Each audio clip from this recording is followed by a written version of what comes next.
Very aggressive way of saying be quiet. All right. Questions.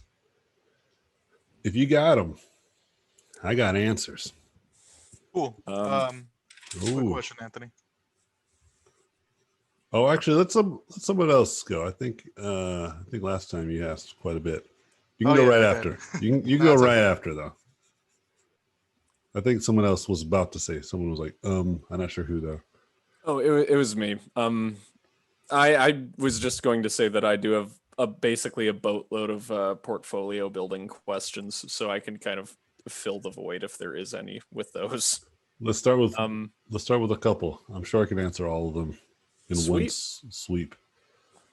So, as I understand it, like, if your archetypal, if your textbook portfolio piece has, thumbnails, roughs, iterations, color variations, orthographics, and then like a final money shot or something like that, if that's the typical formula, I imagine not every single piece has to no, just kidding. Go ahead. Are there any deal breakers, I guess?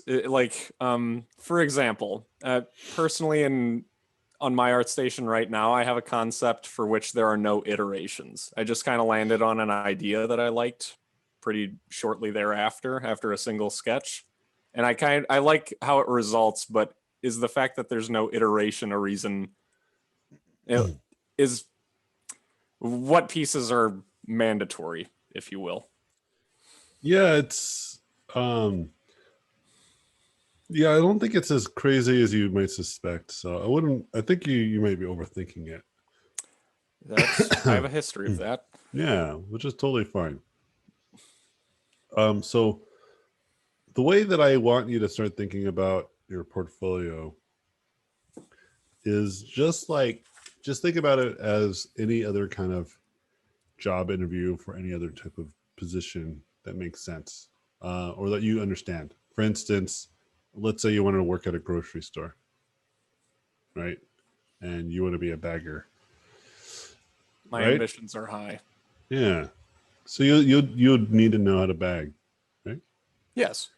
Let's say you want to be the cashier, so you would need to know how to, scan items, maybe do some basic arithmetic, So you just have to be able to demonstrate that. People skills, right? So with concept arts, it's actually pretty straightforward as well, Like you could do this experiment on your own, which is like go onto ArtStation and ask yourself a simple question of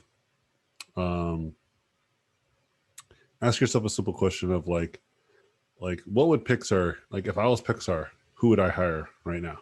Looking at these portfolios.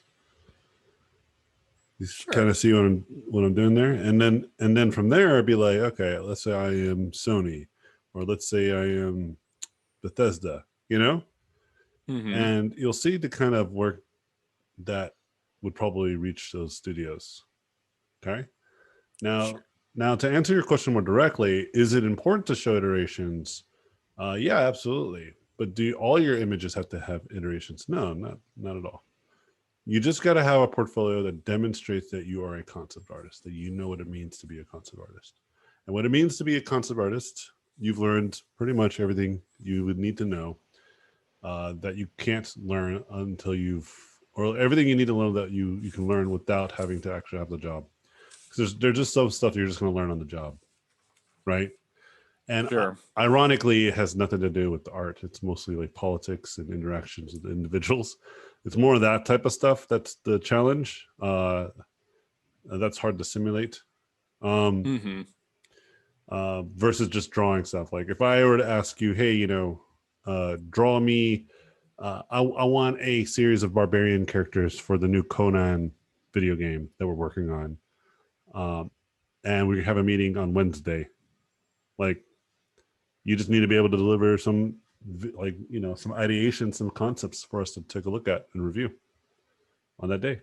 And then we go from there. We just keep going, until we have something that sticks. Right? It's actually, like when I first got my job at Sony Santa Monica, I was like, all right, here we go. This is it. You know, the big leagues. And it was no different. And I have still found that to be true. I've worked for quite a lot of studios, and it's pretty clear to me no one knows what the fuck they're doing. Oh wow. It is the standard. It is not the outlier. You know, Mm-hmm. I think only a few studios may know what they're doing, and one of them is Insomniac Games. I think they know what they're doing. I worked with them one time, and I interfaced only with the producer, which was crazy. Meaning that I never talked to an art director. I never talked to the game director. I never talked to any kind of artist of any kind, like lead concept artist. It was just a producer. He was like, all right, this is what the art director wants. Can you do it? And I was like, yeah, okay. So I did it. And he's like, all right, great. Can you do this now? And I said, yeah, okay. He's like, great. Can you do this now? It was just a lot of that, you know? And so for me, that was really, really seamless process. You know what I mean? Mm-hmm. Very, very seamless. And I think that like a lot of people tend to like to believe that all these studios and people know what they're doing. And I've come to realize just people in general do not know what the heck they're doing. That's actually very interesting. Yeah, like have you guys ever had a job and you just felt like people didn't know what they were doing? Oh yeah. Oh, Yeah. yeah, Yeah, it's just true. yeah, That's I'm just working true. at one right now. Yeah, so am I. Yeah, and let me be clear. I don't actually think that this is a problem of an individual. Like I don't like, for instance, whoever we're thinking about, like these people that are in charge of us, like the idea that they're incompetent. No, I'm saying that we would also be. I don't think that this is this is something you need to learn to be good at, which is management and leadership. Like this is something to be learned, not something that you like. Let's say you're really good at concept art, and then you're put into an art directing position, right? And you've had years of experience, and you've been subordinate, so you think you would understand.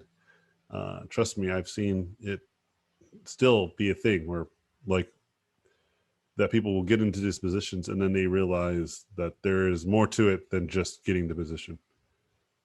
And everyone thinks that they would do it better until they get there and they don't do it better.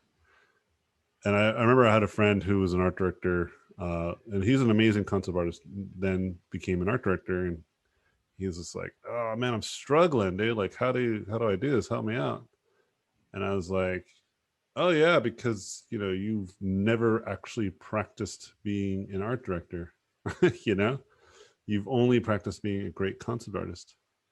And he was curious to why I was good at it because he felt that I was pretty good at it. And I said, the reason why I think I even have any inkling of like competence in this, I think actually has to do with the fact that I teach, right? I'm always in a position of trying to motivate people. I've been training Sure. this specific skill, but it was in the context of education, right? And I was like, but now in the context of like art directing, I can see the value. Like I can see the immediate parallel, right? And I empathize with people. I understand people's positions. I'm very methodical in my own process, so I'm able to explain it to others really well. Like I understand why most people may be confused on what I'm doing. Right. I'm very, very poignant, and I said, that's probably why. That's the only reason why I can think of, and I was lucky to have really good examples of great art direction that I just emulated. Like people who I felt were great art directors as well. And so going to my point of like nobody knows what they're doing. I just think that people like get into power It's just like this is why, and this is one of the number one reasons, getting back to a little bit of politics, this is like one of the number one drivers of what makes me almost entirely have confidence that our leadership currently is just full of idiots that don't know what they're doing. Like, I know that it's not as simple as, oh, well, he's a good businessman, so he clearly is doing something right. I think that's an American, especially westernized idea of like people who are excellent at one thing could be excellent at multiple things. I think we need to evacuate from that ideal. I think it's just wrong, backwards. It also makes people who think that they're good at stuff all of a sudden think that they're just good people in general, right? And I think all of that needs to be divorced from one another, right? We need to evacuate from these ideas, right? And this it will help people stop like being so insecure, right? Like if you are a really good singer and then you like try something and people like mock you, you get really insecure. Or if you're really good whatever and people mock you for trying something else, the insecurity can really drive. It's not to say that you can't be good at multiple things, it's just that we can respect that being good at one thing is a thing in itself, right? And so going all the way back to the portfolio question, just to kind of put a bow on it, all you got to do is show that you know what you're doing. Okay. Ultimately, right? So when they hire you, like they were right. You understand?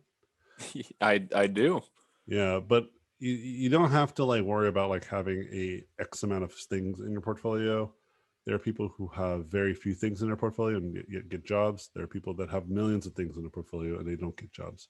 Ultimately, what gets the job is that it looks like you know what you're doing. You have that quality. Okay. Absolutely. And what's great about art is that we can see.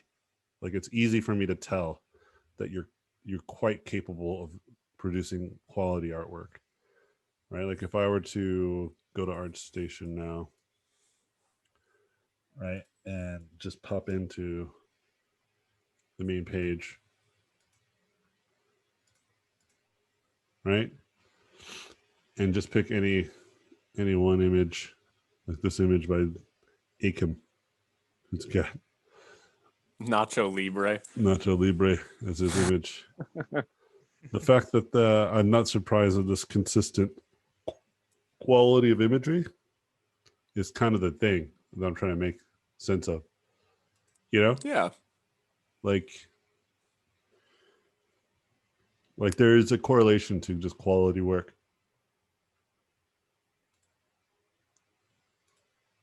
Oh, that guy's fun. Ooh.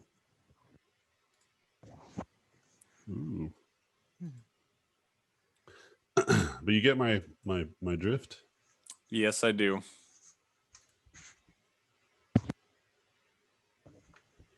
I will think about portfolio building a bit more comprehensively. Yeah, you just need to start being like pencils down, you know? Just keep making good artwork. Keep working towards making better artwork. Absolutely. All right, and to follow up that one, I think this one's going to be a shorter answer, and then I'll. Okay, the answer to this one is yes. Oh, Just yeah. kidding. You're like, should I castrate myself? I'm like, oh no. I heard that there's artists who've done this to achieve great powers. I'm willing to do such. Can it be done? No. So yeah, don't castrate yourself. Yeah. I wasn't planning on it. I'm glad you kind of reinforced that you were kidding though. Because I don't know about Santiago. He's like, okay, castrate myself. Diligent notes. Too little, too late. He's like, oh, now you tell me. What kind of blade should I use? All right, sorry, I keep interrupting. Go ahead. Oh, so You know what? Now that I think about it, this answer might be a little bit on the nebulous side too. It's okay. Ask it, and then if you think you can answer it yourself, I would love to hear your own ability to answer your own question. That'd be great. It would show growth over the course of like 10 minutes. So given this question was going to be how many pieces should be included to like really have a comprehensive body of work that kind of demonstrates what you're good at. And from your last answer, I've kind of gleaned that the answer is enough pieces to show that you know what you're doing. Yeah. But right. if I was to give you a practical answer, like an actual number, just like a good dozen, right? Okay. And I think after this class, you would have that. For instance, you just take each of your images, put them on their own. So that would be like 5, I think, or 6. I forget exactly how many you had. Yeah, my last couple uploads here have been 5 concepts. Yes. And so then you would have one image just of how you got there, like the iterations, the thumbnails, and all that stuff. That could easily be between 8 to 10 pages of art, and that would be good. And then if you do that again for another month or so, then you would have a portfolio. And then what you should do after that is just keep replacing old work. Find the weak one in the herd and newer and better retire works. It. Exactly. Like social media style, just like it just gets lost in the feed. Absolutely. All right. I concede the control of the microphone to the next person. Thank you. All right. I think Efren had some questions. Now we can go back to you. Yeah. Well, Zane pretty much answered asked all my questions. Oh, okay. But yeah, to just add one really quick one there is can you give us some examples as to what a character design portfolio should look like? Like, do you think we should have orthographic views in the portfolio and things like that? Color patterns as well? Oh, sure. I think it's as I always explain, it's just got to fit the mold. So like different people, want different things. So some clients want to see the orthographics, other clients rather to see sketches. Really? Yeah. So that's why it's just good to have a little bit of everything. But more importantly, like I always say, like you should do what you think the company that you want to work for would want from you. So instead of like looking at people's portfolios exclusively, like look at projects and the kind of artwork that they make internally. Like find the kinds of artists that work on those projects. If you have like access to them, you should. Most people are social these days, Right. So it's not as challenging to find these individuals like it once was. For me, it was like a thing to try to find these types of people. Pretty much, it comes down to, like, from what you said, looking like you know what you do. You want to be able to show your process, right? Yes. Gotcha. So if we look at like Halo concept art, Mm-hmm. like let's just take a popular game like that, and like say you want to work for 343. This is where I would start. Looking at concept art, right?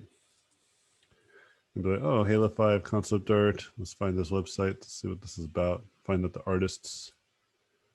Just do some digging. Oh, okay.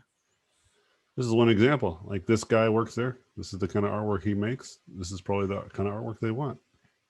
I see. But this is completely different than what you would expect from what I've talked about in my class. But I always explain it's better that you know how to paint and do finished artwork because you might not need to. And if you don't need to, then your sketches and stuff will be just good enough usually. Right. But if they want you to, then you'll be able to do that as well. I love this. I think it hits different now that I have a pooch. What a good boy. Yeah. I love my little doggo. He's getting so big and so handsome. Been taking him to the dog park and like everybody loves him. Like, oh, what the heck? He's so dope. I Like, want a sheep. I don't A know what Shiba that is. Inu. A Shiba Inu. Still don't know what that means. The Japanese dog. I still don't know what that means. Oh my god. just Google Shiba Inu. I shall not. I will never know. Yeah. I will remain unknowing. Everybody else here knows what a Shiba Inu is, right? Don't assume for everybody. Sap Tiago doesn't know. I don't like my dogs. I'm an expert in dog. Just not knowing your own name. Yeah. Shots fired. Yeah, that's gonna be forever jokes. So you know, Anthony, I always thought it was kind of crazy how people like me can come from nothing and like you know reach a status where they can work for big companies like Sony and such. If you don't mind me asking, what was like your first job ever? As a concept artist? No, just like in like in general, like what was the Oh very yeah, first job okay. ever? I think my very first job I ever worked at was. I'm trying to think. I don't remember exactly. It might have been the Gap. Yeah, I think it was the Gap. The clothing brand? Yeah, and I think I always make this joke too. Like I liked working at the Gap. Actually, I loved it. It's one of my favorite jobs. In fact, if I could have made as much money as I do now doing what I did then, I might do it. You know, and it's like, Oh, interesting. like if I made a living wage, just folding clothes, meeting new people, I loved it. Oh wow. It was very nice. It was very cool to just talk to people and just fold clothes. What size did you want that in, man? And then just go get it. I'm definitely a person of service. I like to serve. Sure. When I was growing up, I wanted to be a firefighter. But then, I mean, that's still something that it's not too late. I could do that. And I could probably do firefighting and my art. That might be something I might look into. Especially now, like when I saw the firefighters putting out those fires, I was just like, God, that's so tight. You guys are tight. A mentorship in firefighting. Yeah. Like it's just so cool, man. And I also just like thought firefighters, everyone loves firefighters. I remember my friend was like, "Oh, why don't you be a cop? You know, like if you like to like help people and stuff." I was like, "Cops don't help people, dude." Like, are you kidding me, dude? He's like, "Yeah, they do. Like they stop people from robbing houses and stuff." I was like, "No, they don't. They show up after you've been robbed. What are you talking about?" Oh yeah, that is true. I was like, know. "Cops don't do nothing, dude. They just catch you while you're committing crimes. They don't like stop crimes. Firefighters actively try to put out fires, right? And they save people's lives. Or they go to their houses and stuff like this. Like if they're like, because you know, firefighters don't just sit at home, right? They like if someone's having some sort of emergency, firefighters can go help. You know, they act as a little bit of an EMT. You know, Right. and I think that's cool, man. I think that's super cool. And I mean, so, and then I remember that was one job. I also wanted to be a pediatric doctor because I love kids.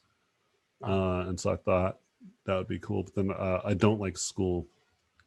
And so I was like, okay, so this is going to be I have to really want to go if I want to do this. But I don't like going to school in the traditional sense, you know? gotcha. Like I love learning, but not in that way. Right? If there was if education was built different, maybe I would have been there. But even now, I think it's even more true that I'm glad I didn't go down that route. I wasn't wise to how backwards our health system is. Not to say that I would have subscribed to it, but the fact that I would be put in positions where I couldn't help people because they didn't have insurance, or I could help them, but then they would go bankrupt outside of my own control. You know, I'm glad that I was not in that position. You know what I mean? But firefighters, though, you know, none of that's true. You know, you get love from everyone. Everyone loves you, and they should, because you're like saving people's homes and stuff and lives. It's like a very beloved trade. But I think what I do now is a pretty good supplement for those things, so I'm not too worried about it. But that's what I'm saying. Like my first job as at the Gap, I liked because it was very service oriented. Like I helped, even though it was like really simple and very low level, like just getting people clothes and stuff. I remember when I was at the cash register, they had to take me off because I'll just talk to people too much, as you guys could probably tell. I could talk, and so like, but it's just, I liked it. I like to get to know people and make friends.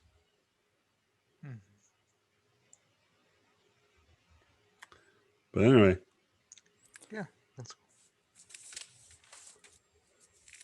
cool. I've got another one.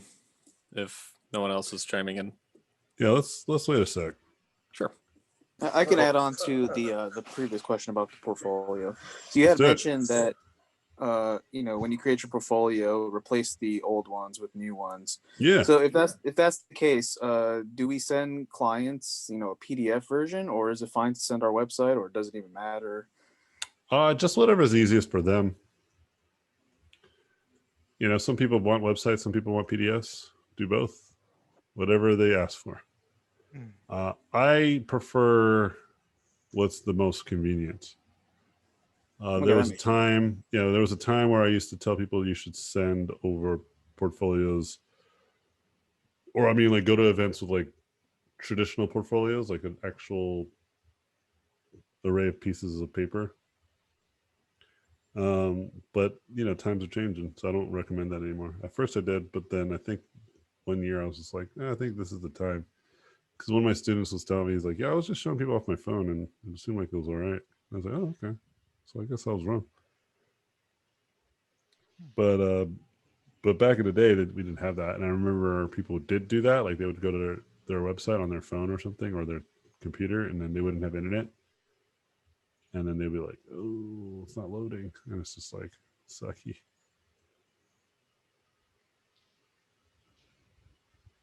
Well, ArtStation still counts though, right? Yeah, people take it seriously, so don't worry about it. Like ArtStation's totally a pro. I think a lot of people find me via ArtStation. What's the most common way you have people show portfolios then? That you see other artists present portfolios? Like what do they use? Like I think people just PDFs? use websites and ArtStation. I think that's just how it's done now. Cool. I think it's the most convenient. Like I do. Oh, Like when people ask me, I'm like, all right, I just send them links to my ArtStation. I also have one on my website too, so just in case. Go ahead. yeah, I had a question. I think it has to do with the education kind of side. Yeah, sure. Do you feel that during these couple of years and for the foreseeable future, the art education will change dramatically? Do you think that things like No. these mentorships are gonna surge, or do you think that it's gonna change on a different way? No, I don't think we're there yet. You say it's gonna take a while? Yeah, formally it will. What will probably make more sense is just people will stop. They'll stop looking at art education as like what needs to happen first is art education needs to be taken more seriously. But I think right now it's going to be heavily reliant on people just finding it on their own, like on what you call it, like on YouTube and stuff. You know what I mean? Like I just don't think that people are ready to like change educational systems in general. What I will say is that What is changing, and it goes to kind of what you're saying, is that people are starting to be way more, they're being way more aware that better education is online versus offline. Meaning Yeah. like I'm going to get a better education taking AJ's mentorship than I ever would have if I went to like a 4-year university. I remember I had a student that took my class. He was like 18 when he took my class. And he was like, yeah, I'm going to go to college and do all that stuff. And I was like, nah, dude, you're too good. Because he's really good. And I was like, don't go to college. And he's like, yeah, you know, but my mom and this and this and that. And I was like, no, you don't need it, man. Trust me. Like, you'll be fine.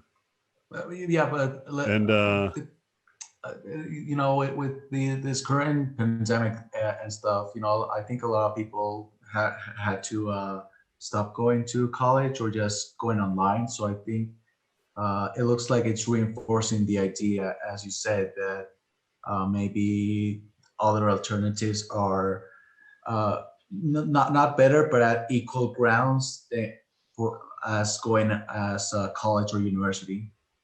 I think online is better. It actually is better. I actually think online education, even before the pandemic, I don't think that it's equal. I think it's actually better. and Oh, yeah. and the reason why I think it's better is because you can have more access to very, very specialized individuals. Like like I can hold a lecture on YouTube for like thousands of people if it's not like directly giving feedback, right? I can totally do that. I can do it for millions of people, you know? Oh, And my words of advice on how to become a good artist would resonate so much better than any individual teacher, right? There's only like a handful of other art educators that I could think of. And I'm not saying that there's like very little, like I'm saying like hundreds of us, right? yeah. And some are only teaching at schools and others are only teaching online, or some are not teaching at all, but I've met them, you know? Yeah. But if they were all online and everyone couldn't get access to them, that's all you would need. Oh, yeah. You know what I mean? Like you don't need to go to school to do that. Like if someone was to organize all of us and build a proper curriculum, you know, Oh, yeah. and then people would get that amazing specialized information. You know what I mean? Like imagine like Scott Robertson, myself, John Park, trying to think of like Marshall Vandruff, El Proco, even like there's like a lot of us, and you just put us all under one centralized platform, right? And it was free, Yeah. and we all had our pre-recorded lectures, and it's well coordinated in, like I said, a curriculum that you can follow from beginner to expert, right? Yeah. I can see myself somewhere in the intermediate level of education, part of that curriculum, right? Transferring people from beginner to intermediate. Oh, And yeah. someone like Scott Robertson taking you from intermediate to expert, you know? But Mhm. like somebody centralizes that, collects all of that, and puts it out there for everyone, like let's say the U.S. government, and they paid all of us like tons of money and some sort of subsidies yearly for having our content available for everyone for free. That's what the government should do. Yeah, you That would bet be your ass I awesome. would do it, and I'm almost certain these other people would do it too, right? Yeah. And if not them, like so there is equivalence to each and every one of us. You could totally do it, and it would be like, you know, US of A art education program available to all students, and then if you're a poor kid in the ghetto or some rich kid in the suburbs, it wouldn't matter then, right? Yeah. I feel that my experience with college, not online one, like physical one, is I had a good teachers. I don't mean any disrespect to, you know, teachers, our teachers in college, because I had a few ones that were really good at that inspired me. But I think Yeah, I totally. feel there was a situation that I feel that it was the good teachers were at random. Sometimes you would have good teachers, sometimes you had bad teachers, That's what I'm getting at. That's what and I had. One good teacher in all of my art education when I went to the Art Institute. I was One going. really I, good I- teacher. I was going. I was going to go to the Art Institute actually a couple of years ago, but I was like, this place doesn't look like really good. Well, it doesn't matter now. It doesn't exist. Really? Yeah, Doesn't exist? yeah. Yeah. Like they all shut down because they're all Oh my bad schools. gods. But Yeah, like, they Huh. yeah, you would have been amongst us few. My friend Yeah. barely paid off his student debt. It was like close to $90,000. Mhm. So the God. question Ouch. the question I'm trying to say is, Ooh. the question that I'm trying to answer here is like, was it worth $90,000 for me to meet like 2 or 3 of these great instructors? And was it also worth meeting like 2 or 3 of my best friends that I still know even to this day? I think the only reason the 90,000 would have any value is because I met my best friends. But the fact is, I could have probably still met them if it just existed and it was free, right? Yeah. Or other people, I'm sure of it. You know, I don't want to Oh, yeah. like be like, oh, my friends aren't worth it. I'm trying to say like that's really expensive just to like have networking experience, you know? And many people still don't make as much money as they paid to go to school, which is real heavy hitter right there. And so what I'm trying to get at is the reason why this won't happen, at least in the States, is because people are fucking greedy, though. You know, it has nothing to do with what's best for everyone. And so I remember somebody was challenging me once on like universal education and universal healthcare.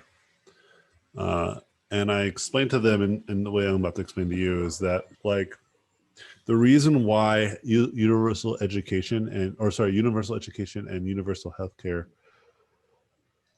are things that we need to let the government do, and we just need to also just be better about governing. Going back to the point of like people don't know what the fuck they're doing. This includes the government. Okay, I'm not giving the government a pass here either, right? But we can, right? We can put better leadership. We can train people to be good governors. You know, like learn how to actually do it. And that is something that you can leave to the you can leave to the idea of capitalistic competition, right? But instead of companies paying these people, it still has to be the people, right? And we should be paying good wages, and those jobs should be valuable. That nobody would want to take money from anyone else, right? Yeah. And those systems, like people, we need to be constantly reminded that these people work for us. You know, President Trump is my employee, and I want him out, dude. Right? And so we need to remind people that people forget, and like that's why it's so weird when these people praise him like he's some sort of deity. It's like if I hired, it's like I hired like the bag boy, and I was like, this bag boy is the greatest bag boy. You know, he does no wrong. But the whole idea of universal health and education, like this person was like, well, you can have public options and most stuff, and that's like the reason why you can't is because the incentive is not there. That's the main driver. So the question would be what thing would have to force them, like the education system, to change? Because It ironically would be competition of the capitalist market. I see. And there's only one explanation for why. Because it's so much more affordable and available, like let's say on YouTube. The problem is that it's not, like I said, it's not centralized, and you still allow people to be greedy. You get it? Like it's still Mhm. unfortunate. There's still like gates. Like, can you guys take Learn Square classes without paying? No, of course not. Could you take CGMA classes without paying? Of course not. Right? Could you take my class without paying? No, right? Like this is why it needs to be centralized, and the government should be taking all the tax money and paying us instructors, and building a much better educational platform. What And then, system would you say, based on other countries or in the past, that have worked basing on what you're saying? Yeah, I can't think of all the countries, but I know I had a couple students from different countries where they would pay out of pocket, and then the government would subsidize them after they've completed it. So I thought that was a pretty good model, right? Because Wow. it's like, okay, you can't just take whatever class, or you can't just take whatever and the government will just give you money. The government wants to see that you're actually trying. I think putting the onus to merit, I'm all about that. You know, like people should earn their government buyback. You know what I mean? Yeah, Absolutely. I think there that's a should really be good some. point. I think there should be some evidence of this, even if they don't ultimately go to that job. But the idea that the government is trying to pay for your education makes complete sense. Because if you are smarter, you are going to make more money, right? And if you make Yeah. more money, you're going to put more money into the government, right? There's this argument from conservatives that say like the richest pay the most in taxes. That's just a fact in terms of how much money they have in context to how much money they're taxed, right? So if Yeah. I am taxed, let's just keep it super flat. It's not flat, by the way, but let's say it was. Let's say you and me are taxed at 10%. Okay, Yeah. I make $10,000 a year. That's $1,000 I pay in taxes. Okay, let's say you make $10 million a year. That's what is that? Or $100 million a year. That's $1 million in taxes. You objectively just pay way more. Or actually, no, that's no 10 million, 1 million. That's right. I had it right the first time. That's 1% the other way, which is still crazy to think. Yeah. Do you see what I'm saying?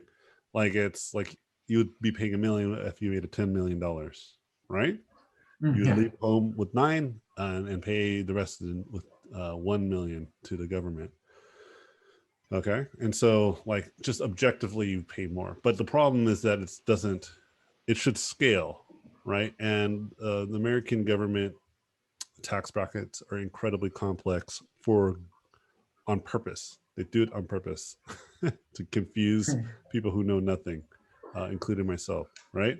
And so what they'll do is be like so for instance, when they are talking about taxing people who get paid $400,000 and more at like 60% tax bracket, that people are like, oh, see, so you're going to be leaving home with only 120 something dollars or 120,000 something dollars by making 400. It's like that's crazy. And so, first of all, the fact that people are defending people who are making that much money, losing that much money, I get it. Like it's crazy, but it's like these people are already making tons of money. It's crazy, you know. Yeah. But the idea on top of that is that no, the way that tax brackets work is that once you reach a certain bracket, every dollar made after that amount is taxed differently. So, for instance, $10,000. I think if you make $10,000 or $20,000, you are like there's no tax at all. And then after $20,000, let's say you make 30,000, so that 10,000 after the 20,000 is taxed at like 10%. Do you understand? So you Wow. only Yeah. if even with $30,000 salary, you pay like about 1,000 or so in taxes, Man. right? Which seems great on the surface, and it should be because I think lower wage people should get taxed less because it doesn't matter anyway. Like, and the bulk of money comes from the most wealthiest, right? Oh yeah. And so then when you get to like millions and millions of dollars, it should be like at some point when you make $10 million a year, and the government's like, okay, after $10 million, we're going to tax you like 70%. So that way, that next million that you make, we're going to take $700,000, but you're leaving with, still $10 million overall, right? Or somewhere around that amount, But it's like you don't need every dollar there, and there is this kind of problem of thinking that it's crazy that a lot of these politicians have really convinced the poor that this is a bad idea, you know that like we shouldn't do that because these people earned it. It's like no, at some point, like does Jeff Bezos genuinely deserve hundreds of billions of dollars, right? Like should that exist, you know Mm. the idea of like even a billionaire, like people forget how much money that is. Did I show you guys that website? I think I did with Bill Gates. Let's do it again. Yeah. That how much he could buy a tank and Yeah, I remember. Yeah, and just like because I love showing this to people. Even my friend who's really conservative, I showed him this, and he's like, "Dude, that is a fucking lot of money." I was like, Bill Gates should not be in charge of whether he can be a philanthropist or not. Right? He didn't have to be a philanthropist. Do you understand what I'm getting at? Like he did a Yeah. lot of good stuff, which we can't discount. But there's others that don't, and they do the bare minimum of like charities, so they can get a tax write off. So they actually they're doing it not because they're out of the kindness of their heart. They're doing it because they can make more money, right? Oh yeah. Right. Where I think Bill Gates does as much as he can out of the kindness of his heart. But like I still don't trust this fool. Like, why does he get to decide? you know? Uh I remember there was one thing where people were like really pissed that he was going around the world helping other countries get their education on track when America were getting worse and worse with our own education. And I remember people were like really pissed, and that because it was coming from conservative think tanks, nobody was like listening to it. But I was like, no, that's a fair argument, you know, because a lot of that money that he's making is domestic, bro. you know, like, yeah, wait a minute. Like, this is kind of a weird thing, you know, like we do have problems at home. This is kind of a fair assessment. I am actually not against doing stuff like climate change, which is like a global effort. Okay, sure, you know. Oh yeah. But like the fact that like he was like genuinely like, yeah, like these like really really poor people, let's help them out. And I'm like, okay, a little piece of me is kind of like, he also might be just doing it because they can start buying Xboxes once they start having some economy, you know. And I'm like, all right, bro, like bring a little bit of that back home, you know. And I think he did after he got some criticism. But the point is that like, why was he in charge of that? Like, why did he get to decide what to do with the money that we gave him? Obviously, right? Oh yeah. He has some of my money for sure. I have a Windows machine, you know. But it's like it would be cool if that every time I bought an Xbox, I knew that it was also contributing to a greater good, you know, because of the sales tax, because of the taxing of Microsoft in general at a higher wage, you know, and knowing that Yeah. my consumerism is actually ultimately leading to general good, right? But it's not, and that's why I'm starting to trying to get more and more minimalistic these days, dude. I'm like, Oh yeah. you stop putting my money. I found out like on TikTok actually this thing too where they're saying how that like when you're asked at like at a store like Target or something to donate money to like a charity like cancer or something, it's like, would you like to donate? And you say, yeah, of course. Like, I'm all about donating, you know. And Target's like, dope. So Target takes that money, right, Yeah. and it donates it, right. It totally donates it. But then it would say, oh, look at how much we donated this year. We donated millions of dollars. Give us a tax write off. And I'm like, oh, you motherfuckers, dude. Like, they're always trying to figure it out, dude. you know? Yeah. They're like, look at how much money we're donating here, guys. Can you believe it? We're so charitable. and it's like, no, your target customers were charitable. It's so shifty, dude. I'm just Yeah. like, oh, God damn it. Yeah, I hate those things, especially because they donate shame you in a way. They donate what? They donate shame you. You know, if you don't donate to Oh, them, you donate feel like, shame you. yeah, I exactly. heard what you said. Yeah. But anyway, to go again, let's go back to circle around the original question. My opinion is like I'm very pessimistic about our abilities as a nation to get our act together. There have been more and more clues that we just are a bunch of idiots. Just globally too, you know. Like I think individually people are kind and very very well thought, and you know they have a lot of like good intention. I really Yeah. believe this, and I still do, you know. But when you start to like remove that element and start getting people to create these weird narratives online, and people start to have these kind of weird experiences with people online, and they start to kind of manifest these experiences in real life, and it's just like it goes to show like we just Well, are not. would you say that it's a situation that the good intent the path to hell is paved with good intentions? Nah, I don't agree with this.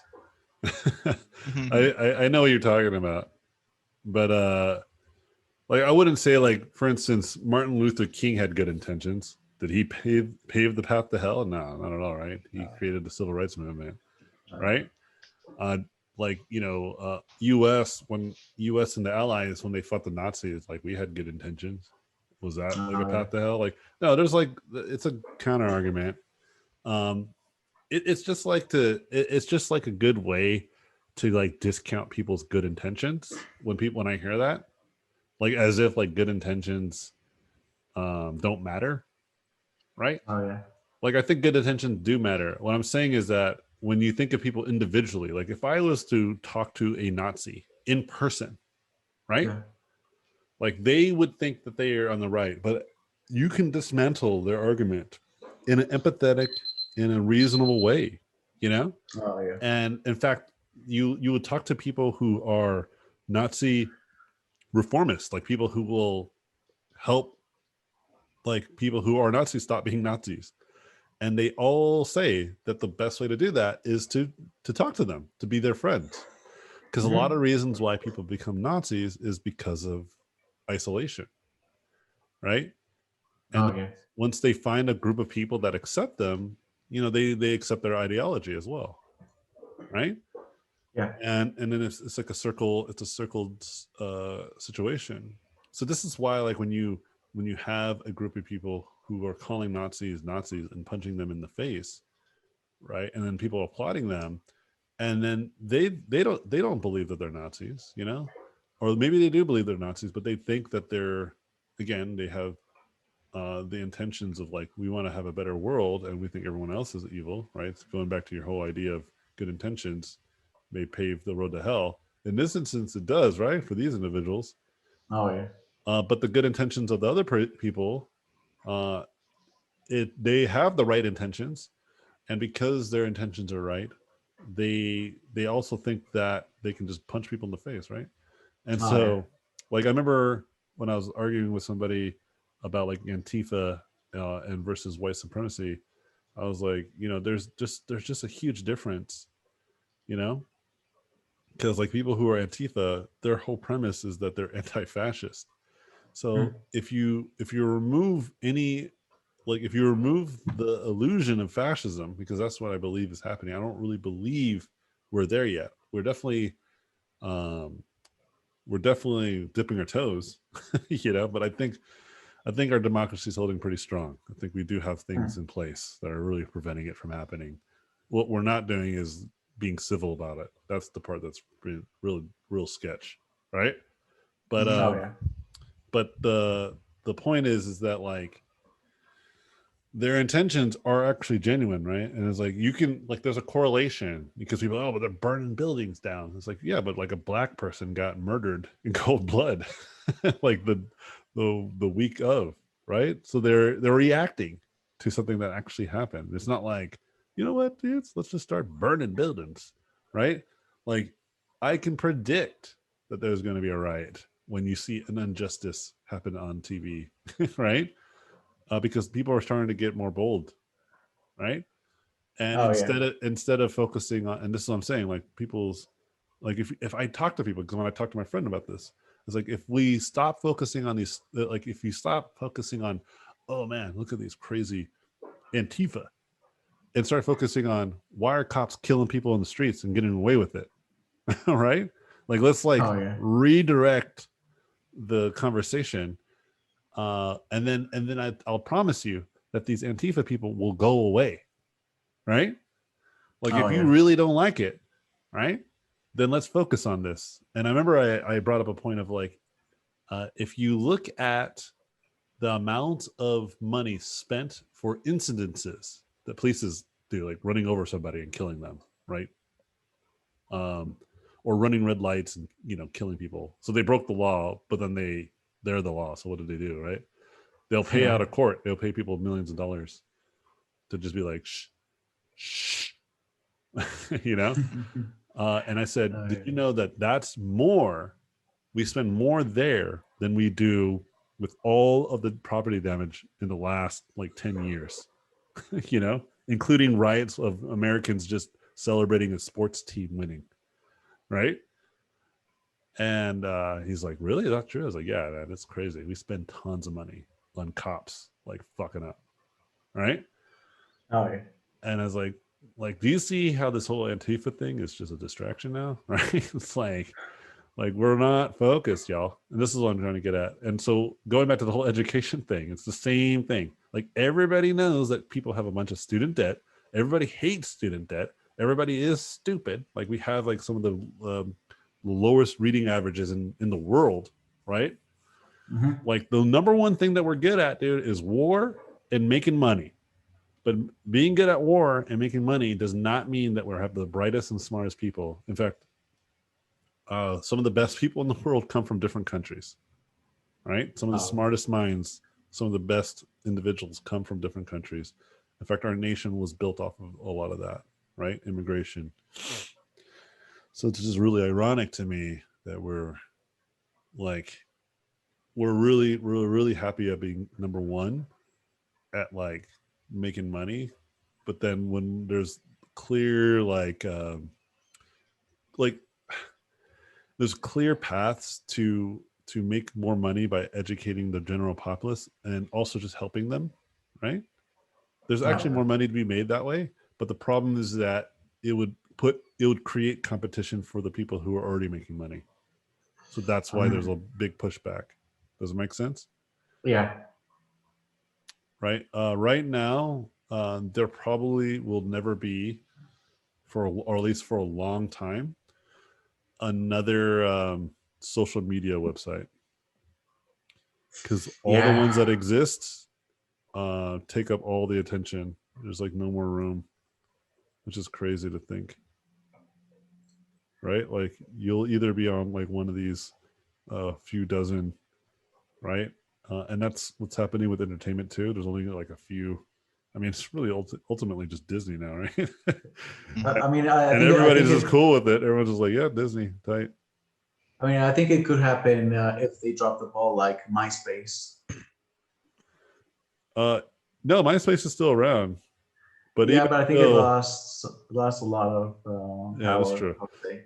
Yeah, but what I'm getting at is they would really have to drop the ball. But I'm like, what does that look like? Because we caught like Facebook, like straight up like fucking us over, you know? Yeah. And people are like still using Facebook, you know? Yeah. Like, how dare they? And then they're like, well, what's my friend up to today? You know, and that's what I'm trying to get at. Like, that's what's making me pessimistic, is that not so much that these companies exist, it's just how we as a humanity, as a species, are just not, we just cannot compete with our reptilian primitive urges. That's all I'm getting at. Like, it's just we're clearly losing, you know? It's really scary how so many of these social media platforms have so much power over society. Yeah, on a daily absolutely. basis. Yeah. So going back to the education, the only thing that I can find that, if I had to guess, that could do this, would hopefully be that, like something like YouTube or like all these online platforms and educators, you know, generally create a system in which it's just indirectly centralized, you know, and it would be self-ran, and it would be governed by the people who are part of it. But the problem that I have, and here's like the main point and reason why I don't think it'll happen for a long time, because even if that happened today, YouTube can change everything about their policies. And if they do that, then people would have to change how they make money. You see this time and time again, you know? Like YouTube people originally, like the animation people, they would like make these 10 to 15 second videos, and they did really well on YouTube, and they make a lot of money, even though they're only like several seconds long. But then YouTube changed their algorithm monetizing system to watch length. And so if people are only watching your video for like 10 seconds or whatever, they don't count that as valuable. I think before it was like views, but now it's like length of time. You know, so like maybe an animator who would create like, you know, like a dozen different animations, that's still only like 5 to 10 minutes of animations versus somebody who just streams games for like hours, you know?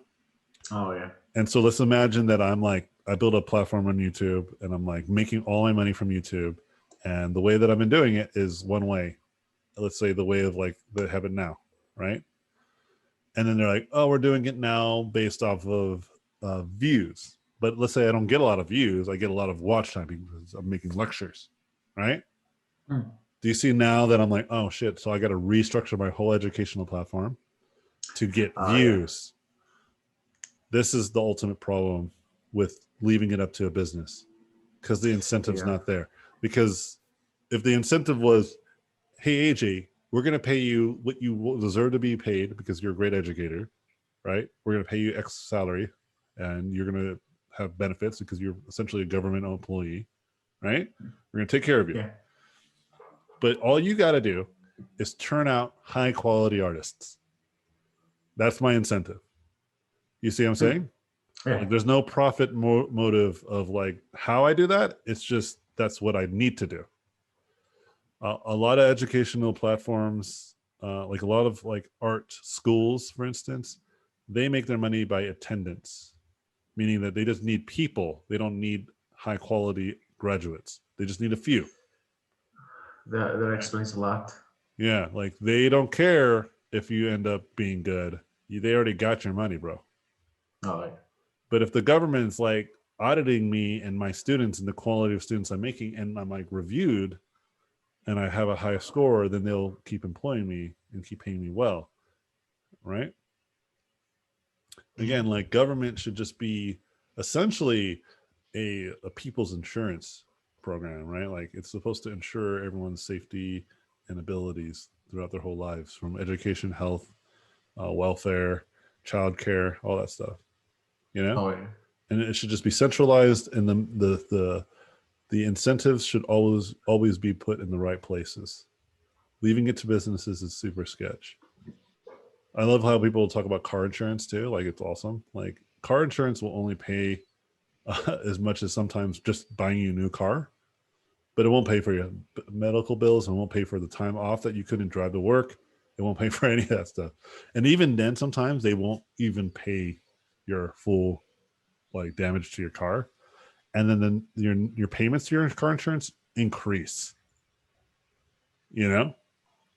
Oh yeah. Because the incentive is not there to take care of you as the driver, right?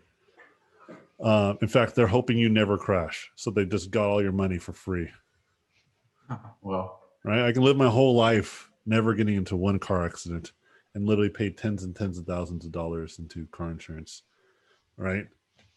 And it's like, why don't I just do that? But now instead of just for myself, I do it for everybody. Like the whole idea is like when you pay in car insurance, my money is helping other people, right? It's like why is it limited to AAA? Why can't it just be everybody in America? Like I got all of you guys. Like if I don't crash, man, all right, fine. Like that old lady that couldn't see straight and she crashed into the pool and she broke her spine or whatever. Yeah, let's take care of her, man. It's fine. I'm good. Because I hope that when I'm old, man, that happens too, man. Like you guys take care of me, like the youngins. Yeah, we don't cover fire insurance on your car, so tough luck. Yeah, it's so sketch, man. So that's why I'm pessimistic about our education. But what I will say though is that there is an ungodly amount of great information available to all of you. You know, it is almost already there. This universal education, it's pretty much there. It's just not centralized. This is my main point. Right, it's just like you can't like there's not like a proper curriculum, there's not like a trusted certification to a lot of these educators. You really have to like weed out the best and the good and the bad, you know. You have to do yourself, which is totally fine. Like it's a cost that I myself am willing to pay, you know. And I think you guys are in a great spot. Like education has never been more accessible, right? I think you should take advantage of it, and hopefully, maybe one day it will be much more centralized and more simple. Because I think because I went to like a school of like underprivileged individuals, and a lot of them didn't have access to like computers, and even then they didn't know like half of the artists that I know. Like that kind of stuff needs to be part of like centralized education, guide you to great education, you know. Yeah. And Mhm. have a great week. I'll see you guys on Wednesday. Cheers, Yeah, friends. have a good one. Later, Bye. Yeah, guys. thank you. Good night, everyone. Laters. Good night. Thank you for watching this video. I appreciate it. Please subscribe to watch more in the future. If you liked the video, I would appreciate a thumbs up. If you like this content, you can go to my website, robotpencil.net, where you can find mentorships, tutorials, and a Patreon to get more exclusive content. Thanks again, and I'll see you guys in my next videos.